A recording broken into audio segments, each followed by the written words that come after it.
ಸ್ನೇಹಿತರೆ, ಇವತ್ತಿನ ವಿಡಿಯೋದಲ್ಲಿ ಸ್ವಸ್ತಿ ಶ್ರೀ ಪರಾಭವ ನಾಮ ಸಂವತ್ಸರದ ಮಕರ ರಾಶಿಯವರ ಭವಿಷ್ಯ ಯಾವ ರೀತಿ ಇರುತ್ತೆ ಅಂತ ತಿಳಿಸ್ಕೊಡ್ತೀನಿ.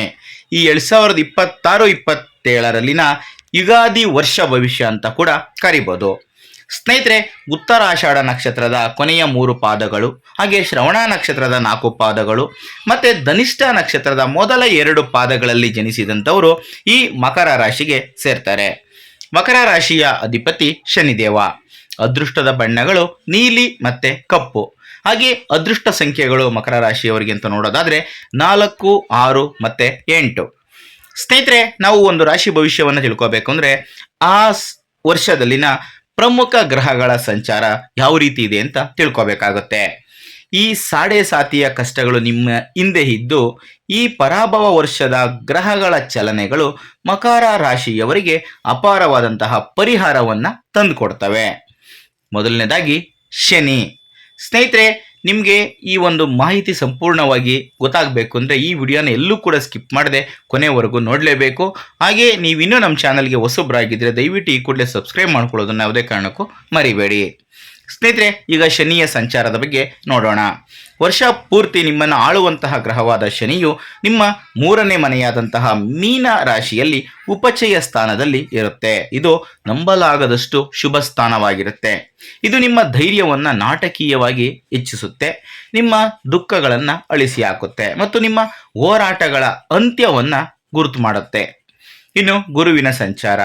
ವರ್ಷದ ಆರಂಭದ ದಿನದಿಂದಲೂ ಕೂಡ ಜೂನ್ 2ರವರೆಗೆ ಗುರು ನಿಮ್ಮ 6ನೇ ಮನೆಯಲ್ಲಿ ಸಂಚಾರವನ್ನು ಮಾಡ್ತಾ ಇರ್ತಾನೆ ಮತ್ತು ಕಠಿಣ ಪರಿಶ್ರಮವನ್ನು ನಿಮ್ಮಿಂದ ಬಯಸ್ತಾನೆ. ನಂತರ ಅಕ್ಟೋಬರ್ 31ರವರೆಗೆ, ಜೂನ್ 2ರಿಂದ ಅಕ್ಟೋಬರ್ 31ರವರೆಗೆ ಅದು ನಿಮ್ಮ ಅತ್ಯಂತ ಅನುಕೂಲಕರವಾದಂತಹ ರಾಶಿಯಾದ ಕರ್ಕಾಟಕ ರಾಶಿ ಅಂದರೆ ನಿಮ್ಮ 7ನೇ ಮನೆಗೆ ಕಳತ್ರ ಸ್ಥಾನದಲ್ಲಿ ಸಂಚಾರವನ್ನು ಬದಲಾಯಿಸ್ತಾನೆ.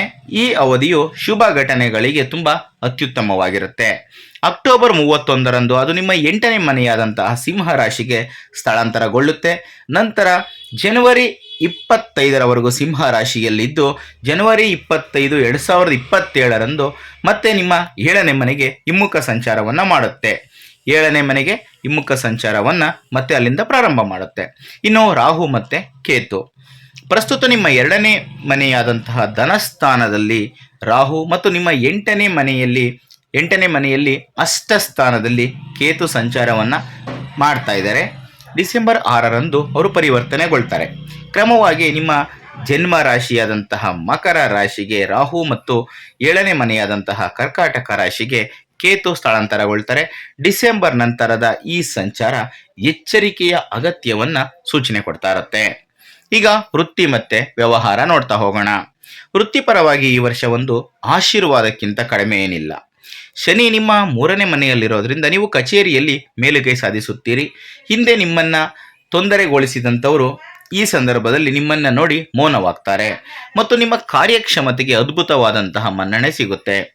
ಜೂನ್ 2ರಿಂದ ಅಕ್ಟೋಬರ್ 31ರ ನಡುವೆ ನಿಮ್ಮ 7ನೇ ಮನೆಯ ಮೂಲಕ ಗುರುವಿನ ಸಾಗಣೆ ವ್ಯಾಪಾರ ಮಾಲೀಕರಿಗೆ ಅಪಾರವಾದಂತಹ ಲಾಭವನ್ನು ತಂದುಕೊಡುತ್ತೆ. ಹೊಸ ಉದ್ಯಮವನ್ನು ಪ್ರಾರಂಭಿಸೋದಕ್ಕೆ ಮತ್ತು ಹೊಸ ಪಾಲುದಾರಿಕೆಗಳನ್ನು ರೂಪಿಸೋದಕ್ಕೆ ಇದು ಸುವರ್ಣ ಅವಕಾಶ. ಅಷ್ಟಮ ಗುರು ಅಕ್ಟೋಬರ್ ಅಂತ್ಯದಿಂದ ಜನವರಿವರೆಗೆ ಸಣ್ಣ ಪುಟ್ಟ ಅಡೆತಡೆಗಳನ್ನು ಉಂಟು ಮಾಡಬಹುದು. ಆದರೆ ನಿಮ್ಮ ಅಚಲ ದೃಢ ಸಂಕಲ್ಪ ಅವುಗಳನ್ನು ನಿವಾರಿಸೋದಕ್ಕೆ ಸುಲಭವಾಗಿ ಸಹಾಯವನ್ನು ಮಾಡುತ್ತೆ. ಈಗ ಆರ್ಥಿಕ ಪರಿಸ್ಥಿತಿ. ಈ ವರ್ಷ ನಿಮ್ಮ ಖರ್ಚುಗಳು 8, ನಿಮ್ಮ ಆದಾಯ 2 ಅನ್ನುವಂತೆ ಇರುತ್ತೆ. ಜ್ಯೋತಿಷ್ಯ ಚಾರ್ಟ್ಗಳು ಇದರ ಬಗ್ಗೆ ಸೂಚನೆಯನ್ನು ನಿಮಗೆ ಸದಾಕಾಲ ಕೊಡ್ತಾ ಇರ್ತವೆ. ಆದರೆ ಡಿಸೆಂಬರ್ 6ರವರೆಗೆ ನಿಮ್ಮ 2ನೇ ಮನೆಯಲ್ಲಿರುವಂತಹ ರಾಹು ನಿಮ್ಮನ್ನು ವ್ಯರ್ಥ ಖರ್ಚಿಗೆ ಪ್ರಚೋದನೆಯನ್ನು ಕೊಡ್ತಾ ಇರ್ತಾನೆ. ಇಲ್ಲಿ ನೀವು ಎಚ್ಚರಿಕೆಯಿಂದ ಇರಬೇಕಾಗುತ್ತೆ. ಹಾಗಾಗಿ ನಿಮ್ಮ ಕುಟುಂಬದ ನಿಜವಾದ ಅಗತ್ಯಗಳನ್ನು ಮೀರುವಂತೆ ಮಾಡ್ತಾ ಇರ್ತಾನೆ. ಇದರಿಂದ ನಿಮ್ಮ ಉಳಿತಾಯವನ್ನು ಹಿಡಿದಿಟ್ಕೊಳ್ಳೋದಕ್ಕೆ ನಿಮಗೆ ಕಷ್ಟ ಆಗುತ್ತೆ. ಆದರೆ 3ನೇ ಮನೆಯಲ್ಲಿ ಶನಿ ಮತ್ತು 7ನೇ ಮನೆಯಲ್ಲಿ ಗುರುವಿನ ಅನುಕೂಲಕರ ಸಾಗಣೆ ಅಗತ್ಯ ಹಣ ಯಾವಾಗಲೂ ವಿವಿಧ ಮೂಲಗಳ ಮೂಲಕ ಸಮಯಕ್ಕೆ ಸರಿಯಾಗಿ ನಿಮ್ಮ ಕೈ ಸೇರುವಂತೆ ಮಾಡುತ್ತೆ. ಇದನ್ನು ನ್ಯಾವಿಗೇಟ್ ಮಾಡಲು ಕಟ್ಟುನಿಟ್ಟಾದಂತಹ ಬಡ್ಜೆಟನ್ನು ರೂಪಿಸುವುದು ತುಂಬಾ ಒಳ್ಳೆಯದು ಮತ್ತು ಉಳಿತಾಯಕ್ಕೆ ಆದ್ಯತೆ ನೀಡುವುದು ಬಹಳ ಮುಖ್ಯ. ರಿಯಲ್ ಎಸ್ಟೇಟ್ನಲ್ಲಿ ಹೂಡಿಕೆಯನ್ನು ಮಾಡ್ತಾ ಇದ್ದರೆ ಎಲ್ಲ ದಾಖಲೆಗಳನ್ನು ನೀವು ಪರಿಶೀಲನೆ ಮಾಡೋದಂತೂ ತುಂಬಾ ಮುಖ್ಯವಾಗಿರುತ್ತೆ. ಈಗ ಕುಟುಂಬ ಮತ್ತು ವೈಯಕ್ತಿಕ ಜೀವನ. ಜೂನ್ 2ರಿಂದ ನಿಮ್ಮ ವೈಯಕ್ತಿಕ ಜೀವನವು ಸಂತೋಷದಿಂದ ಅರಳುತ್ತೆ. 7ನೇ ಮನೆಯಲ್ಲಿ ಗುರು ಅರ್ಹ ವಿವಾಹಿತರಿಗೆ ಬಲವಾದಂತಹ ವಿವಾಹ ಯೋಗಗಳನ್ನು ಸೃಷ್ಟಿಸ್ತಾನೆ. ಹಬ್ಬದ ವಾತಾವರಣ ನಿಮ್ಮ ಮನೆಯನ್ನು ಅಲಂಕರಿಸುತ್ತೆ. ನಿಮ್ಮ ಒಡ ಹುಟ್ಟಿದವರಿಂದ ನಿಮಗೆ ಅತ್ಯುತ್ತಮವಾದಂತಹ ಬೆಂಬಲ ಕೂಡ ಸಿಗುತ್ತೆ. ಆದರೂ ಡಿಸೆಂಬರ್ 6ರ ನಂತರ ರಾಹು ನಿಮ್ಮ ಜನ್ಮ ರಾಶಿಗೆ ಪ್ರವೇಶಿಸಿದಾಗ, ಕೇತು ನಿಮ್ಮ 7ನೇ ಮನೆಗೆ ಸ್ಥಳಾಂತರಗೊಂಡಾಗ ನಿಮ್ಮ ಜೀವನದಲ್ಲಿ ನೀವು ಕೆಲವು ಸವಾಲುಗಳನ್ನು ಎದುರಿಸಬೇಕಾಗುತ್ತೆ. ನಿಮ್ಮ ಜೀವನ ಸಂಗಾತಿಯೊಂದಿಗೆ ಸಣ್ಣ ಪುಟ್ಟ ತಪ್ಪು ಗ್ರಹಿಕೆಗಳಾಗುವ ಸಾಧ್ಯತೆ ಇದೆ. ಅನಗತ್ಯ ವಾದಗಳಿಂದ ದೂರ ಇರುವುದು ಮತ್ತು ಪರಸ್ಪರ ಒಬ್ಬರನ್ನೊಬ್ಬರು ಅರ್ಥ ಮಾಡಿಕೊಳ್ಳಲು ಪ್ರಯತ್ನಿಸುವುದು ಈ ಸಮಯದಲ್ಲಿ ಶಾಂತಿಯುತವಾಗಿ ನೀವು ನಿಮ್ಮ ಜೀವನವನ್ನು ನಡೆಸೋದಕ್ಕೆ ಸಹಾಯವನ್ನು ಮಾಡುತ್ತೆ. ಇನ್ನು ಆರೋಗ್ಯ. ಸಾಡೆ ಸಾತಿಯ ಕಠಿಣ ವರ್ಷಗಳಲ್ಲಿ ನೀವು ಎದುರಿಸಿದ ದೀರ್ಘಕಾಲದ ಆರೋಗ್ಯ ಸಮಸ್ಯೆಗಳು ಈ ವರ್ಷ ಕಣ್ಮರೆಯಾಗ್ತವೆ. 3ನೇ ಮನೆಯಲ್ಲಿ ಶನಿ ನಿಮಗೆ ಅದ್ಭುತವಾದಂತಹ ರೋಗ ನಿರೋಧಕ ಶಕ್ತಿ ಮತ್ತು ಚೈತನ್ಯವನ್ನು ನೀಡ್ತಾನೆ. ಅದೆಲ್ಲ ಏನೇ ಇದ್ರೂ ಕೂಡ ವರ್ಷದ ಆರಂಭದಲ್ಲಿ ಕೇತು 8ನೇ ಮನೆಯಲ್ಲಿ ಮತ್ತು ಡಿಸೆಂಬರ್ನಲ್ಲಿ ರಾಹು ನಿಮ್ಮ ಜನ್ಮ ರಾಶಿಗೆ ಪ್ರವೇಶ ಮಾಡೋದ್ರಿಂದ ನೀವು ಮಾನಸಿಕ ಒತ್ತಡ ಮತ್ತು ಅಪ್ರಚೋದಿತ ಆತಂಕವನ್ನು ಅನುಭವಿಸಬೇಕಾಗುತ್ತೆ.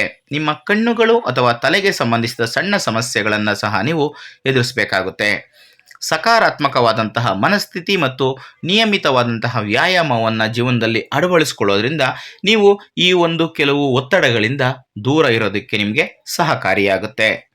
ಸ್ನೇಹಿತರೆ, ಈಗ ಈ ಪರಾಭವ ನಾಮ ಸಂವತ್ಸರದಲ್ಲಿ ಮಕರ ರಾಶಿಯವರಿಗೆ ಕೆಲವೊಂದಷ್ಟು ಜ್ಯೋತಿಷ್ಯ ಪರಿಹಾರಗಳನ್ನು ತಿಳಿಸ್ಕೊಡ್ತೀನಿ. ಗ್ರಹಗತಿಗಳು ಹೆಚ್ಚಾಗಿ ಅನುಕೂಲಕರವಾಗಿ ಇಲ್ಲದೇ ಇದ್ರೂ ಕೂಡ ಅತಿಯಾದ ಖರ್ಚುಗಳನ್ನು ನಿಯಂತ್ರಿಸಲು ಮತ್ತು ವರ್ಷದ ಅಂತ್ಯದಲ್ಲಿ ರಾಹುಕೇತುವಿನ ಪರಿಣಾಮವನ್ನು ತಗ್ಗಿಸಲು ಈಗ ನಾನು ತಿಳಿಸ್ಕೊಡುವಂತಹ ಈ ಪರಿಹಾರಗಳನ್ನು ನೀವು ಮಾಡ್ಬೋದು. ರಾಹುಕೇತುವಿನ ಶಾಂತಿ. ಡಿಸೆಂಬರ್ ನಂತರ ಜನ್ಮ ರಾಹು ಮತ್ತು ಸಪ್ತಮ ಕೇತುವಿನ ದೋಷಗಳನ್ನು ನಿವಾರಿಸಲು ದುರ್ಗಾದೇವಿಗೆ ಕುಂಕುಮಾರ್ಚನೆಯನ್ನು ಮಾಡಿ ಅಥವಾ ಪ್ರತಿ ಮಂಗಳವಾರ ಅಥವಾ ಶುಕ್ರವಾರದಂದು ಸುಬ್ರಹ್ಮಣ್ಯ ಸ್ವಾಮಿ ದೇವಸ್ಥಾನಕ್ಕೆ ಭೇಟಿಯನ್ನು ನೀಡಬಹುದು. ಇನ್ನು ಗುರುವನ್ನು ಸಂತೃಪ್ತಿಗೊಳಿಸೋದಕ್ಕೆ ಅಷ್ಟಮ ಗುರು ಅಂದರೆ ಅಕ್ಟೋಬರ್ 31ರಿಂದ ಜನವರಿ 25, 2027ರವರೆಗೆ ಈ ಸಮಯದಲ್ಲಿ ಅಷ್ಟಮ ಗುರು ಇರೋದರಿಂದ ಪ್ರತಿ ಗುರುವಾರ ದತ್ತಾತ್ರೇಯ ದೇವಸ್ಥಾನಕ್ಕೆ ಭೇಟಿ ನೀಡಿ ದೀಪ ಹಚ್ಚಿ ಮತ್ತು ಅಗತ್ಯ ಇರುವವರಿಗೆ ಆಹಾರವನ್ನು ದಾನ ಮಾಡಿ. ಇನ್ನು ಶಿವನ ಆರಾಧನೆ. ನಿಮ್ಮನ್ನು ಆಳುವ ಗ್ರಹವಾದಂತಹ ಶನಿಯ ಆಶೀರ್ವಾದವನ್ನು ಪಡ್ಕೊಳ್ಳೋದಕ್ಕೆ ಪ್ರತಿದಿನ ಓಂ ನಮಃ ಶಿವಾಯ ಎನ್ನುವಂತಹ ಮಂತ್ರವನ್ನು ಪಠಣ ಮಾಡೋದ್ರಿಂದ ತುಂಬಾ ಒಳ್ಳೆಯದಾಗುತ್ತೆ. ಶನಿದೇವನ ಆಶೀರ್ವಾದ ಕೂಡ ಸಿಗುತ್ತೆ. ಸ್ನೇಹಿತರೆ, ಇದಿಷ್ಟು ಇವತ್ತಿನ ವಿಡಿಯೋದಲ್ಲಿನ ಮಾಹಿತಿ. ಈ ಮಾಹಿತಿ ನಿಮ್ಗೆ ಇಷ್ಟ ಆದಲ್ಲಿ ಈ ವಿಡಿಯೋಗೆ ಒಂದು ಲೈಕ್ ಕೊಡಿ.